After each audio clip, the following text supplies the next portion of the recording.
हरिओम। स्वागत है आप सभी का हमारे इस YouTube चैनल में। तो जैसा कि हमने इसके पहले जो प्रथम पाठ था उस मंगल था, तो उस मंगल का विचार किया और मंगल में जो उपनिषद के श्लोक दिए गए थे उनका व्याख्यान यथासंभव व्याख्यान किया गया, उनके अर्थ पे ध्यान दिया गया। ये जो है द्वितीय पाठ है।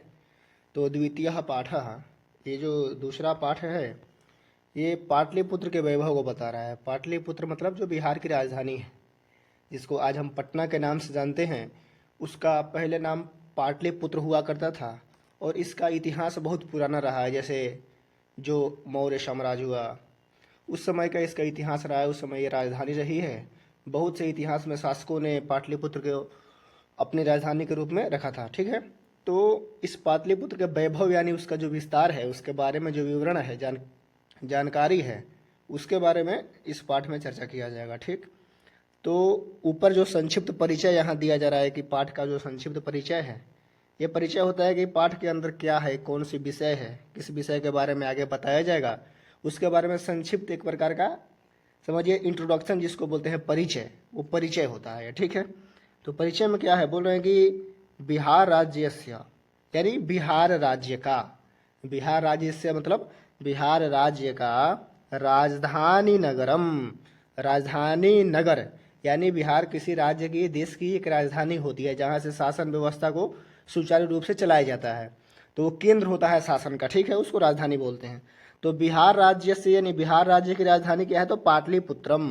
पाटलिपुत्र क्या है, बिहार राज्य की राजधानी है। ठीक है, वो क्या है, तो सर्वेषु कालेषु, सर्वेषु मतलब सभी, और कालेषु मतलब काल मतलब होता है समय। तो सर्वेषु कालेषु मतलब सभी कालों में महत्वम अधारयत यानी उसका महत्व रहा है, वो सभी कालों में महत्वपूर्ण रही है। इदानी मतलब इस काल में नहीं, यानी अभी ही उसकी महत्ता नहीं है पटना की, प्राचीन काल से ही पाटलिपुत्र की बहुत महिमा रही है। ठीक है, बोला कि अस्य इतिहास यानी इसका इतिहास, किसका इतिहास, तो इस पाटलिपुत्र यानी पटना का इतिहास सार्ध सहस्र द्वय वर्ष परिमित वर्तते। यानी सार्ध का मतलब होता है आधा, और सहस्र का मतलब होता है हजार, और द्वय का मतलब होता है दो, यानी 2000 और आधा, यानी कितना, 2500 वर्ष पहले। कितना, 2500 वर्ष पहले का भी इसका इतिहास रहा है।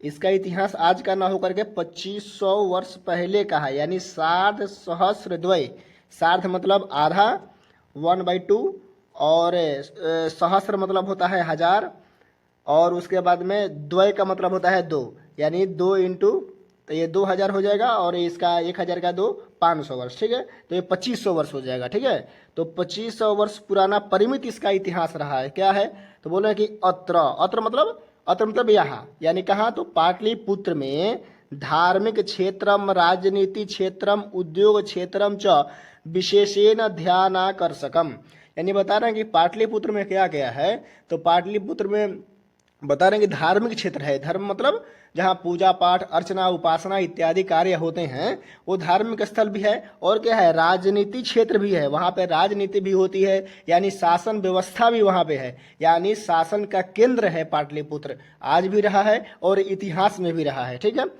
तो और क्या है, उद्योग क्षेत्र, यानी बड़े बड़े उद्योग हैं, प्राचीन काल में भी थे, अभी वर्तमान में भी है। ठीक है, उसके बाद में क्या है, विशेष यानी विशेष रूप से क्या है, तो ध्यान आकर्षकम, ध्यान को आकर्षित करने वाले हैं, मनमोहक है। ठीक है, उसके बाद में बोले कि वैदेशिका यात्रिणः, वैदेशिका का मतलब जो विदेशी यात्री, वैदेशिका मतलब विदेशी, और यात्रिणा मतलब बहुत से यात्री जो आए, जैसे मेगस्थनीज आया, फाहयान आया, वेनसांग आया, इत्सिंग आया। तो ये मेगस्थनीज, फाहयांग, वेनसांग, इत्सिंग प्रभृतयः, प्रभृतयः का मतलब इत्यादि, यानी ये जो लोग आए वो पाटलिपुत्रस्य यानी पाटलिपुत्र का क्या किए, वर्णनम, वर्णन मतलब उसके बारे में बताएं, पाटलिपुत्रस्य वर्णनम बताए, क्या, स्व स्व संस्मरण ग्रंथेषु चक्रुः, यानी अपने अपने जो ग्रंथ लिखा, मेगस्थनीज ने इंडिका लिखी, तो अपने अपने ग्रंथ में वो क्या किए हैं, पाटलिपुत्र के वैभव के बारे में चर्चा किए हैं। ठीक है, अब बोल रहे हैं कि पाठे अस्मिन, यानी इस पाठ में जो आप द्वितीय पाठ पढ़ रहे हैं पाटलिपुत्र वैभवम, उस पाठ में पाटलिपुत्र वैभवस्य सामान्य परिचयो वर्तते। पाटलिपुत्र के वैभव का क्या है, इसमें सामान्य परिचय है। ठीक है, उसके बाद हम बता रहे हैं आगे कि प्राचीनेषु भारतीयेषु, यहाँ से पाठ शुरू होता है, वो तो परिचय था। तो यहाँ से बताएंगे प्राचीनेषु भारतीयेषु, यानी प्राचीन भारतीय में, प्राचीनेषु मतलब प्राचीन में, और भारतीयेषु मतलब भारतीय में, क्या है, नगरेषु यानी नगरों में, अन्यतम पाटलिपुत्रम अनुगंगम वसच्चित्र महानगरम बभूव, यानी पहले जो जितने नगर थे उनमें एक महान नगर के रूप में पाटलिपुत्र भी क्या आता था, अनुगंगम यानी गंगा नदी के किनारे था ये पाटलिपुत्र नगर। ठीक है, वसच्चित्र महानगरम बभूव, महानगर हुआ कौन, पाटलिपुत्र, गंगा नदी के किनारे पाटलिपुत्र महान प्राचीन भारत के नगरों में सर्वश्रेष्ठ नगर के रूप में ये पाटलिपुत्र माना जाता था। बभूव मतलब हुआ, प्राचीन काल में कभी हुआ था। ठीक है, तद विषय यानी उस विषय में, मतलब पाटलिपुत्र के वैभव के विषय में दामोदर गुप्त नामक कवि एक हुए थे। तो दामोदर गुप्त नामक कवि कुट्टिम मताखे काव्य कथयति, पहले के जो लोग कवि होते थे वो ग्रंथ लिखते थे, अपना अपना पुस्तक लिखते थे, राजा के बारे में जानकारी, राज्य के बारे में जानकारी, अपने राज्य में कौन सी अर्थव्यवस्था है, कैसे किसान रहते हैं, कैसे उद्योग चलता है, उस सब के बारे में जानकारी रहता था। ठीक है, तो दामोदर गुप्त एक कवि हुए, वो कवि कुटिम मताख्य एक ग्रंथ लिखे। उस ग्रंथ में वो कहते हैं पाटलिपुत्र के वैभव के बारे में कि अस्ति महितल तिलकम सरस्वती कुलगृहम महानगरम नामना पाटलिपुत्रम परिभूत पुरंदर स्थानम, पद संख्या 175 है। इसका अर्थ है पाटलिपुत्र के वैभव के बारे में बता रहे हैं कि अस्ति, अस्ति मतलब है, क्या है, तो पाटलिपुत्रम नामना, नामना मतलब नाम का, पाटलिपुत्रम नामना महानगरम अस्ति, यानी पाटलिपुत्र नाम का महानगर है। ठीक है, तो पाटलिपुत्रम वो कैसा पाटलिपुत्र है, कैसा पटना है, तो बता रहे हैं कि महितल तिलकम, यानी महितल का मतलब होता है धरती, और महितल तिलकम, तिलक मतलब जैसे सुशोभित होता है, मस्तक पे जैसे तिलक यानी चंदन लगाने पे मस्तक की शोभा जैसे बढ़ जाती है, वैसे ही महितल यानी पृथ्वी की शोभा किससे बढ़ी हुई है, उस पाटलिपुत्र नामक नगर से बढ़ी हुई है। ठीक है, तो पाटलिपुत्र कैसा है, तो महितल तिलकम, यानी महितल मतलब पृथ्वी और उसके ऊपर तिलक के समान है। जैसे किसी के मस्तक पे तिलक जितना शोभायमान होता है, सुंदर दिखता है, वैसे ही ये पूरे धरती पे पाटलिपुत्र सुंदर है, शोभायमान है। ठीक है, और उसके बारे में बता रहे हैं कि वो सिर्फ शोभायमान ही नहीं है बल्कि विद्या से भी संपन्न है। तो कहा गया है श्रुति में कि रूप यौवन संपन्ना विशाल कूल संभवा विद्याहीनम न शोभन्ते निर्गंधा व कुंसुका। जैसे कोई व्यक्ति है जो रूप यानी सुंदरता भी है, यौवन भी है, रूप यौवन संपन्न यानी रूप भी है उसके पास, यौवन भी है, सबसे संपन्न है, और क्या है, विशाल कुल संभवा, उसका जन्म भी ऐसे कुल में हुआ है जो विशाल कुल है, यानी राजा के घर में जन्म लिया है। फिर भी क्या है, तो विद्याहीन, यदि वो विद्या से हीन है, अगर उसके पास विद्या नहीं है तो विद्याहीन न शोभन्ते, यानी विद्याहीनता शोभा नहीं देती है। कैसे शोभा नहीं देती है, तो विद्याहीन न शोभन्ते, यानी जो विद्या की हीनता होती है, जैसे कोई व्यक्ति है वो क्या है, विशाल कुल संभवा है, रूप यौवन संपन्ना भी है, विशाल कुल संभवा है, लेकिन क्या है, विद्या से हीन है, तो उसकी शोभा नहीं होती, सुंदरता, उसको समाज उतना आदर नहीं देता। ठीक है, तो इसीलिए बता रहे हैं कि ये जो पाटलिपुत्र है वो क्या है, पाटलिपुत्रम नामना महानगरम अस्ति, कैसा है, तो महितल तिलकम, यानी महितल यानी पृथ्वी पर तिलक के समान है, और कैसा है, सरस्वती कुल गृहम, यानी सरस्वती जो है उनके कुल का गृह है, यानी सरस्वती मतलब विद्या, तो विद्या के कुल का गृह है, यानी वो विद्या का क्या है, स्थान है, जहाँ विद्या के भी विश्वविद्यालय हैं, बड़े बड़े विश्वविद्यालय रहे हैं प्राचीन काल में भी, आज भी हैं, और विद्या का जो मुख्य केंद्र रहा है वो पाटलिपुत्र रहा है। ठीक है, तो कैसा है, पाटलिपुत्रम महितल तिलकम, यानी पृथ्वी पर तिलक के समान है, और कैसा है, तो सरस्वती कुल गृहम, यानी विद्या का स्थान रहा है। ठीक है, और बता रहे हैं कि भाई विद्या का स्थान रहा है तो ऐसा तो कहीं नहीं है कि सुंदर नहीं रहा होगा, तो बता रहे हैं कि परिभूत पुरंदर स्थानम, पुरंदर मतलब होता है इंद्र, और पुरंदर स्थान का मतलब होता है इंद्रलोक, यानी इंद्रलोक जैसा है वैसे ही परिभूत, ये भी शोभायमान है। क्या, कौन सा? ये पाटलिपुत्र जो नगर है, पाटलिपुत्रम परिभूत पुरंदर स्थानम, यानी जो पाटलिपुत्र नामक नगर है वो परिभूत पुरंदर, इसका मतलब कि इंद्रलोक, पुरंदर मतलब इंद्र, और पुरंदर स्थान मतलब पुरंदर जहाँ रहता है, तो इंद्र कहाँ रहता है? इंद्रलोक में रहता है।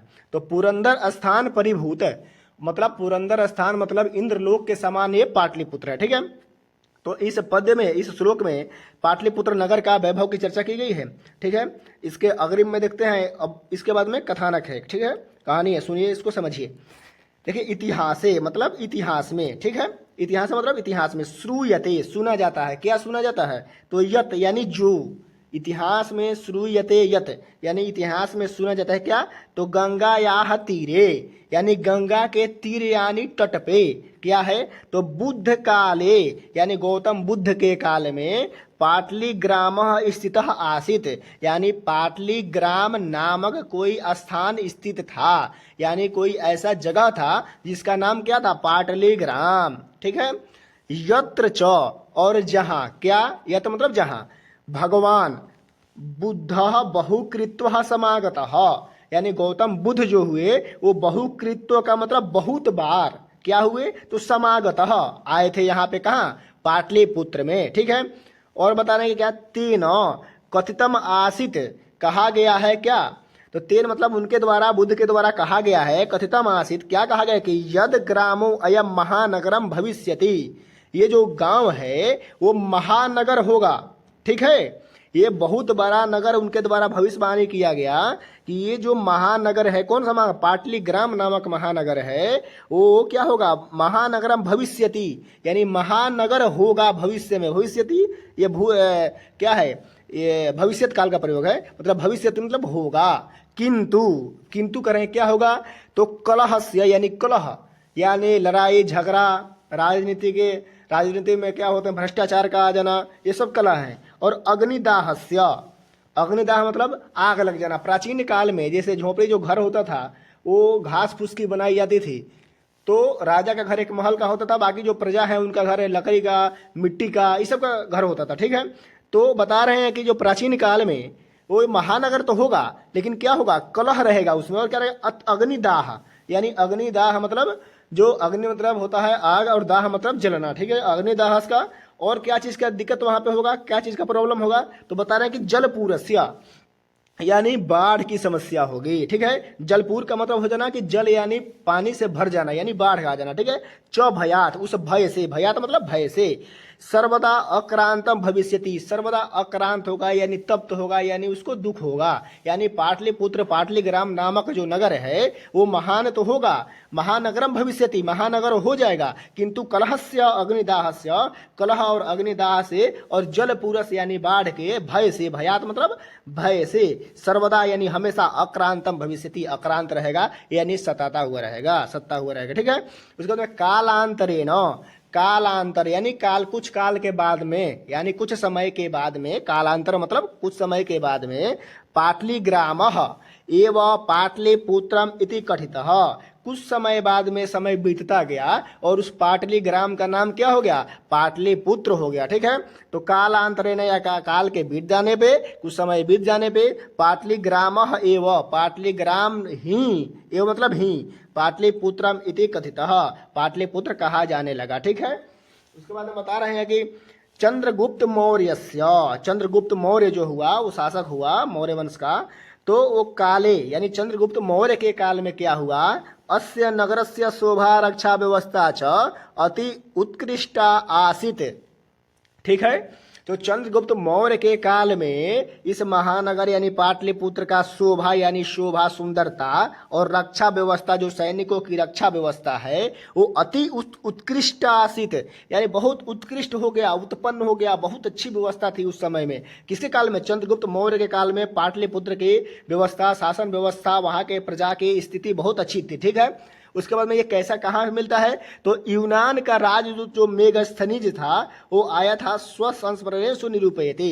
ये कौन बताता है कि चंद्रगुप्त मौर्य के शासन काल में शोभा व्यवस्था बहुत अच्छी थी। इसका बखान कौन करता है, करीब ये 2200-2300 साल पहले की चंद्रगुप्त मौर्य की जो कथा है, तो इसका व्याख्यान कौन करता है, कौन बताता है, तो यूनान राजदूत था मेगस्थनीज जो भारत आया था, इंडिका लिखा इसने, तो स्वसंस्मरणे सुनिरूपयति, वो अपने संस्मरण ग्रंथ में लिखता है ऐसा बात, ठीक है, कि चंद्रगुप्त मौर्य के शासनकाल में पाटलिपुत्र नगर की शोभा और रक्षा व्यवस्था बहुत उत्कृष्ट है, ठीक है। उसके बाद हम बता रहे हैं कि अस्य नगर से यानी पाटलिपुत्र नगर का वैभव दिखाने के लिए प्रियदर्शिनः अशोकस्य समय सुतराम समृद्ध, और उसके बाद में जो चंद्रगुप्त मौर्य साम्राज्य का जो शासक हुआ वो अशोक हुआ, सम्राट अशोक, तो उसके शासन काल में भी ये क्या हुआ, प्रियदर्शी जो अशोक है उसके समय में भी सुतराम समृद्धम यानी सुतराम बहुत अच्छी व्यवस्था पाटलिपुत्र की रही थी, ठीक है। यानी इसका मतलब पाटलिपुत्र बहुत समृद्ध रहा था अशोक के शासन काल में भी, ठीक है। उसके बाद में बहुकालम यानी बहुत काल तक, ठीक है, बहुकाल मतलब बहुत काल तक पाटलिपुत्र से यानी पाटलिपुत्र का यानी वर्तमान समय में पटना का प्राचीना सरस्वती परंपरा परावर्तते इति राजशेखर स्व काव्य मीमांसा नाम के कवि शिक्षा प्रमुखे ग्रंथे सादरम स्मृति। एक और प्रमाण दे रहे हैं पाटलिपुत्र के बारे में कि सरस्वती परंपरा जो चली थी, सरस्वती परंपरा मतलब विद्या की जो परंपरा है वो पाटलिपुत्र में कितना प्राचीन है उसके सिद्धांत को और पुष्ट करने के लिए, बताने के लिए एक साक्ष्य प्रस्तुत कर रहे हैं, एक सबूत दे रहे हैं। क्या दे रहे हैं, तो एक श्लोक है, ये राजशेखर का स्व काव्य मीमांसा नामक ग्रंथ है, उस काव्य मीमांसा के कवि शिक्षा प्रमुख ग्रंथ में ये सादर स्मृत है यानी बताया गया है। ऐसा क्या है, तो बता रहे हैं कि अत्र उपवर्ष वर्षो विहा पाणिने पिंगला विहव्याडे वर ऋषि पतंजलि यह परीक्षिता ख्याति उपजगमुह। बता रहे हैं कि ये पाटलिपुत्र वही क्षेत्र है, वही स्थान है जहाँ बहुत बड़े बड़े विद्वान हुए प्राचीन काल में, जिन्होंने अथक परिश्रम से विद्या अर्जन किया और वो महान कृति को ख्याति को प्राप्त हुए।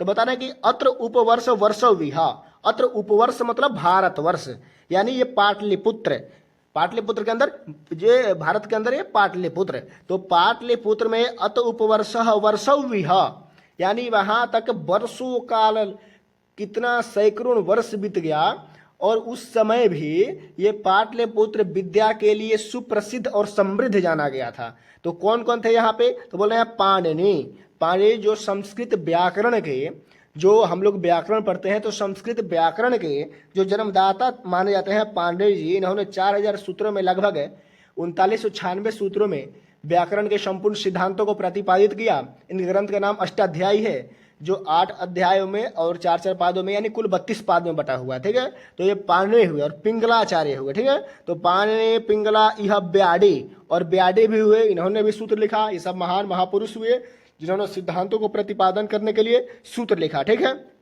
उसके बाद में बरुचि मतलब कात्यायन जो वार्तिककार हुए, अष्टाध्यायी के ऊपर वार्तिक लिखे, और पतंजलि जो जिन्होंने महाभाष्य लिखा, ठीक है, वो भी व्याकरण के ऊपर ग्रंथ है, संस्कृत व्याकरण के ऊपर।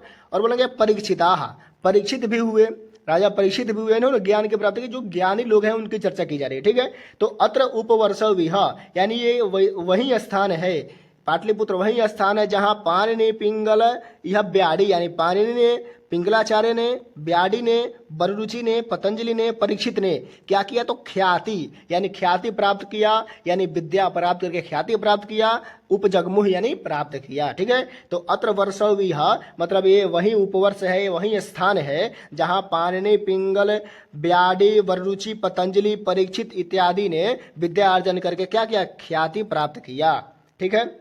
ऐसा पाटलिपुत्र के वैभव के बारे में चर्चा है। उसके बाद में आगे देखते हैं कि कतिपयेषु यानी कतिपय मतलब कुछ और भी, कतिपयेषु मतलब कुछ और भी में प्राचीन संस्कृत ग्रंथेषु जो प्राचीन संस्कृत ग्रंथ है, जो संस्कृत भाषा के ग्रंथ है, उनमें कौन है, पुराण आदिषु जो पुराण है, 18 पुराण है, उन पुराणों में पाटलिपुत्रस्य नामांतरम पुष्पपुरम कुसुमपुरम व प्राप्यते। ये पाटलिपुत्र का नाम सिर्फ पाटलिपुत्र न होकर के, जैसे बुद्ध के काल में इसका नाम पाटलिग्राम था, वैसे ही पुराणों में जो संस्कृत पुराण है सनातन धर्म का जो पुराण है उस पुराणों में पाटलिपुत्र का नामांतर यानी दूसरा नाम भी मिलता है। क्या क्या? तो पुष्पपुर, यानी पाटलिपुत्र को पुष्पपुर भी बोला जाता है, कुसुमपुर भी, यानी कुसुम का मतलब भी पुष्प ही होता है, फूल ही होता है। तो पुष्पपुर कुसुमपुर व प्राप्यते, प्राप्त होता है। ठीक है, अनेन ज्ञाप्यते, इसी के द्वारा मालूम होता है। ज्ञायते मतलब मालूम होता है, अनेन मतलब इसी के द्वारा, यत मतलब जो, इसी के द्वारा ज्ञातित होता है। जो नगरस्य अस्य समीपे पुष्पानां बहुलम उत्पादनं भवति स्म, मतलब कि इस नगर के समीप में मतलब पास में पुष्पानाम बहुत से फूलों का बहुलम उत्पादनम भवति स्म होता था।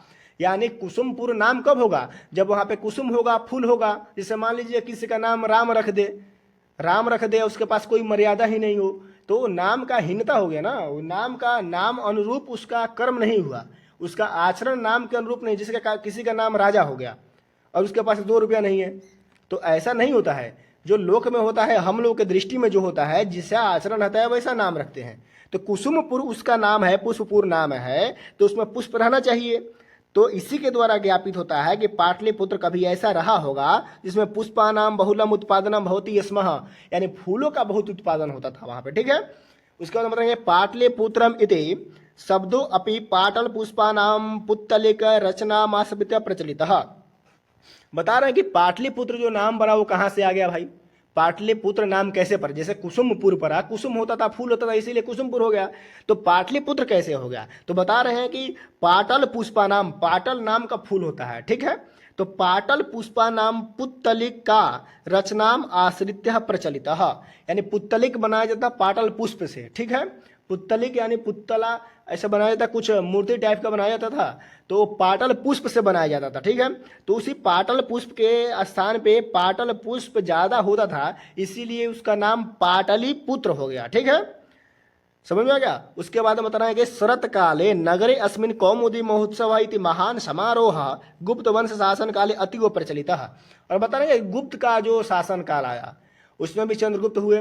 तो गुप्त वंश का जो शासन काल आया लगभग 2री-3री शताब्दी में, तो गुप्त वंश के शासन काल में क्या, शरत काल में, यानी शरत मतलब हल्का ठंडी का मौसम में, नगरे अस्मिन इस नगर में यानी पाटलिपुत्र में कौमुदी महोत्सव, कौमुदी मतलब फूल होता है, ठीक है, चांदनी होता है, तो कौमुदी महोत्सव इति महान समारोह, ये महान कौमुदी महोत्सव नाम का, जैसे अभी होली दीपावली होता है वैसे ही उस समय कौमुदी महोत्सव होता था। ठीक है, ये महान समारोह होता है। तो कब होता था? गुप्त काल के शासन काल में, यानी गुप्त वंश का जो शासन काल था उस शासन काल में कौमुदी महोत्सव नाम का कोई उत्सव होता था, अतीव प्रचलित, यानी बहुत प्रचलित था। ठीक है, उसके बाद मैंने तत्र सर्वे जना, वहां पे सभी जन यानी लोग आनंद मग्न अभुवन, आनंद मग्न होते। जैसे होली दीपावली में आज कितनी खुशी मिलती है, वैसे ही वहां पे कौमुदी महोत्सव में बहुत खुशी मिलती थी लोगों को। ठीक है, आनंद मग्न अभुवन, आनंद मग्न हो जाते थे। ठीक है, संप्रति, आज संप्रति मतलब आज क्या हो जाए, दुर्गा पूजा अवसरे, दुर्गा पूजा के अवसर में जब दुर्गा पूजा होता है पाटलिपुत्र में, पटना में, तो तादृशः एव समारोह दृश्यते,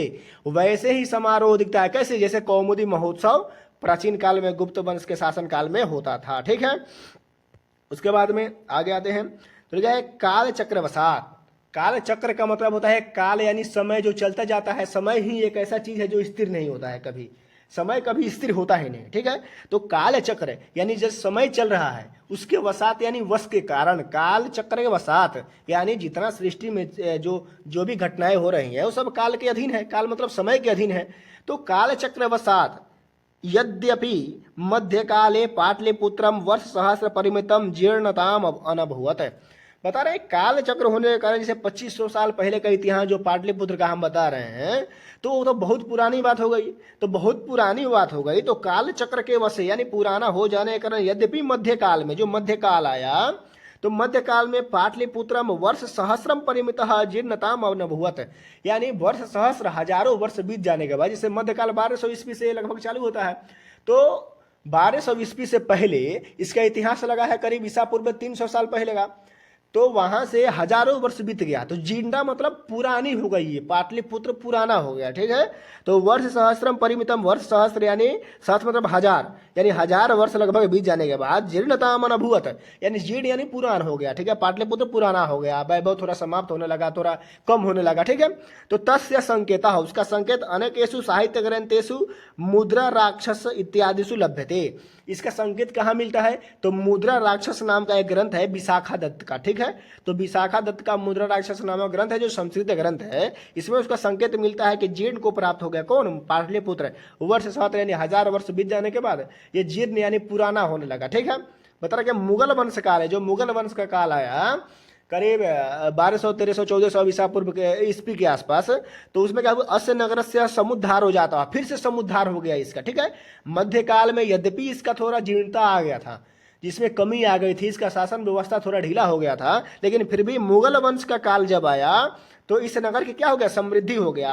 तो मुगल वंश काल, मुगल वंश के शासन काल में अस्य नगर से यानी पाटलिपुत्र नगर का समुद्धार आ जाता, फिर से उद्धार हो गया, फिर से वही सुंदरता, फिर से वही विद्या की कला, फिर से वही शासन व्यवस्था सब सुदृढ़ हो गया, ठीक है। उसके बाद में आंग्ल शासन काल है, बताना कि जब अंग्रेजों का शासन काल आया, जो आंग्ल शासन आया उसमें क्या हुआ? तो आंग्ल शासन काले पाटलिपुत्र से सुतराम विकास हो जाता है। पाटलिपुत्र का आंग्ल शासन काल यानी विदेशी शासन काल जो हुआ, ब्रिटिश का जो शासन काल हुआ, अंग्रेजों का जो शासन काल हुआ, उस शासन काल में भी पाटलिपुत्र नगर का सुतराम विकास हो जाता, बहुत अच्छा विकास हुआ, ठीक है। तो बताइए नगरम इदम, इदम यानी मतलब ये है जो नगर है वो मध्यकाले एवं पटना इति नामना प्रसिद्ध मगात।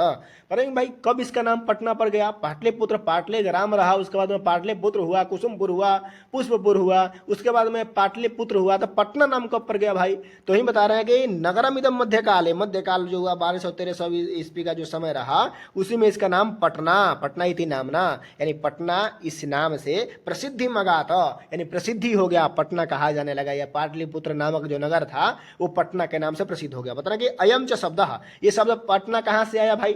जैसे पाटलिपुत्र आया तो पाटल पुष्प से आया, फूल से आया, तो ये पटना कहां से आया? तो बताइए अयम शब्द पत्तनम शब्द आता नहीं जाता है। पत्तन जो होता है, पत्तन का मतलब समुद्र के किनारे, जैसे कोई विदेश से कोई व्यापार होता है तो व्यापार से आने पत्तन होता है। पत्तन मतलब नाव जहाँ खड़ी होती है, जहाँ पे सामान सब इकट्ठा किया जाता है विदेश भेजने के लिए, विदेश से लाने के लिए, ठीक है, उसको पत्तन शब्द से प्रयोग करते हैं, ठीक है।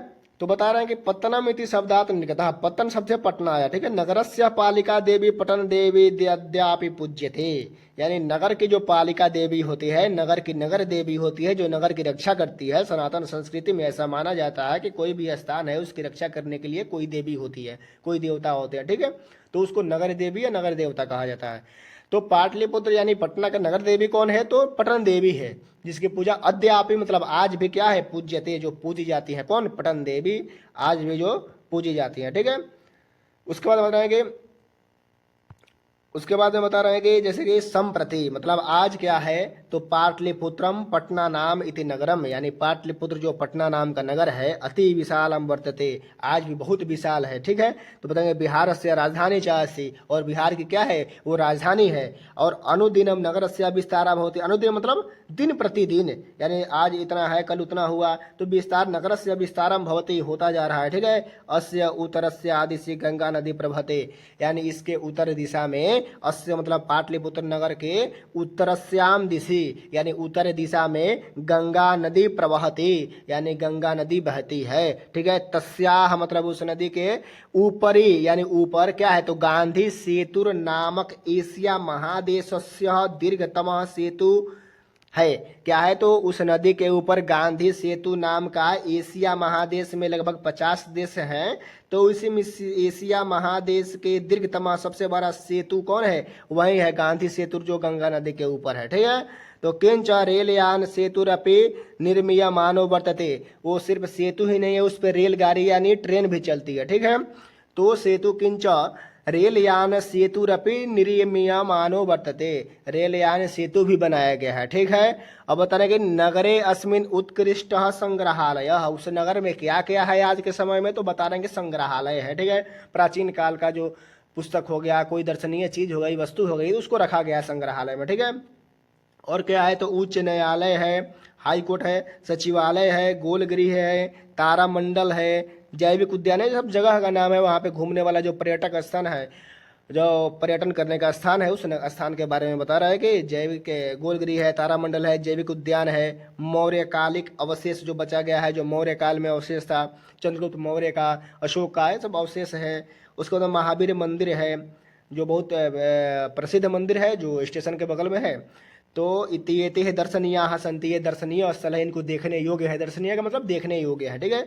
और प्राचीन पटना नगरे, प्राचीन पटना नगर में सिख संप्रदायस्य पूजनीयम स्थलम दशम गुरु गुरु गोविंद सिंह जन्म स्थानम गुरुद्वारा इति नामना प्रसिद्धि वर्तते।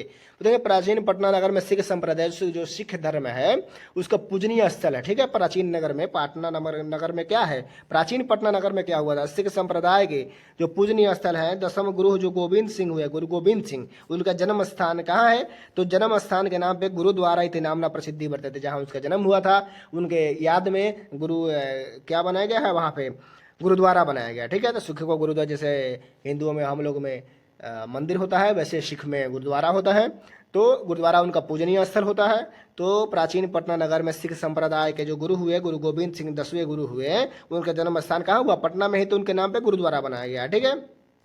बता रहे हैं कि तत्र देशस्य अस्य तीर्थयात्रिणः दर्शनार्थम आगन्ति।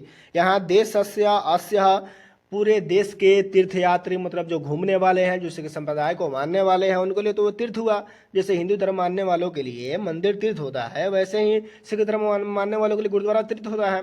तो तीर्थयात्री तत्र मतलब पटना में देशस्य अस्य, इस देश के यानी भारत देश के तीर्थयात्री तीर्थयात्री जो होते हैं दर्शनार्थम दर्शन के लिए आयांति आते हैं। कहाँ आते हैं, तो पाटलिपुत्र में आते हैं, ठीक है। उसके बाद में अब जो अंतिम जो पैरा है वो है एवं, मतलब ऐसे पाटलिपुत्रम प्राचीन कालात अद्यावधि, यानी पाटलिपुत्र प्राचीन कालात मतलब प्राचीन काल से, अद्यावधि मतलब आज भी, भिन्नेषु क्षेत्रेषु भिन्न भिन्न क्षेत्रों में वैभवम यानी वैभव को धारयति यानी प्राप्त की हुई है, ठीक है। और सर्वम च संकलित रूपेण संग्रहालय दर्शनीयमिति, पाटलिपुत्र का वैभव क्या रहा है, उसका इतिहास क्या रहा है, उसको जानने के लिए आपको संग्रहालय में जाना है, वहाँ देखना है कौन कौन सी चीज़ें पड़ी हुई हैं। तो कभी मौका मिले तो संग्रहालय जाइए, वहाँ पे इतिहास के बारे में जानकारी आपको मिलेगी, पाटलिपुत्र के वैभव के बारे में जानकारी मिलेगी, पाटलिपुत्र के इतिहास के बारे में क्या क्या रहा है, कौन से विदेशी यात्री क्या बोले हैं, क्या बताए हैं, इसकी क्या महिमा रही है, उसके बारे में आपको जानकारी मिलेगी, ठीक है। अब बोलेंगे पर्यटन मानचित्र है नगरम इदम महत्वपूर्णम, जैसे पर्यटन का मानचित्र होता है कि कहाँ कहाँ पर्यटन का स्थान है, कहाँ कहाँ इतिहास के बारे में जानकारी है, कहाँ जाने पर ज्ञान की बढ़ोतरी होगी। तो वैसे स्थान मानचित्र में यानी जहाँ स्थान का विवरण रहता है उसमें क्या है, नगर मिदम महत्वपूर्णम, ये पाटलिपुत्र जो नगर है वो बहुत क्या है, महत्वपूर्ण है, महत्वपूर्णम विद्यते, ठीक है।